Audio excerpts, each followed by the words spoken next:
trop d'étudiants se trompent sur cette question TOEIC.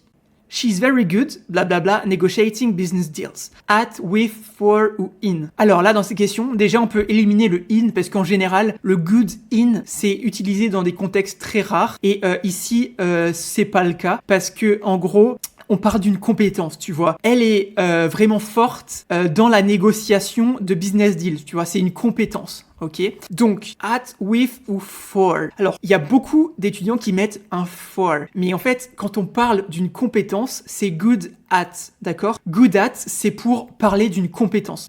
Donc, ici, en l'occurrence, c'est good with. En général, il n'y a pas trop de gens qui se plantent dessus parce que good with, ça veut dire genre t'es bien avec quelqu'un, tu vois. Good with someone, t'es bien avec quelqu'un. Ici, ça va pas. Et puis for, bah, c'est plutôt pour un bénéfice. It's good for your health, tu vois. C'est bon pour ta santé. Donc ici, ça va pas trop. Donc vraiment, retiens, good at, c'est pour parler d'une compétence. Donc voyons si c'était bien ça. Et c'était bien ça. Donc voilà. Si jamais tu veux t'entraîner sur ces questions-là, parce que en fait, au final, il y a rien de mieux que de s'entraîner, en voir plein pour être prêt le jour du TOEIC. Tu peux aller sur la plateforme qu'on a créée spécifiquement pour l'entraînement au TOEIC. Hein. Elle est vraiment spécialisée dans l'entraînement pour le TOEIC.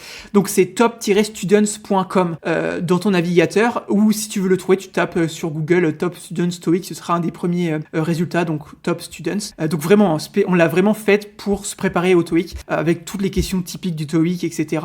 Il y a aussi des cours, tu vois, typiquement là il y a un cours sur ce sujet-là. Il y a même des listes qui existent pour, tu vois, good at, bah, c'est pour parler d'une compétence, good for, bah, pour parler plutôt d'un bénéfice, etc. Il y a des listes qui existent. Donc voilà, ces listes-là sont dispo dans les cours, ou si tu veux pas t'embêter, tu m'envoies, tu mets juste en commentaire, je veux la liste, et puis je t'enverrai les listes, toutes les listes qu'on a, d'accord? J'ai tous les liens avec toutes les listes, je te l'envoie si ça t'intéresse. Donc voilà, comme si tu veux t'entraîner, topstudents.com pour le TOEIC, et puis bah aussi abonne-toi et like, parce qu'on fait des vidéos comme ça tous les jours pour permettre de t'entraîner, etc. Et puis bah du coup, moi je te dis à demain pour une nouvelle vidéo TOEIC. Allez, ciao!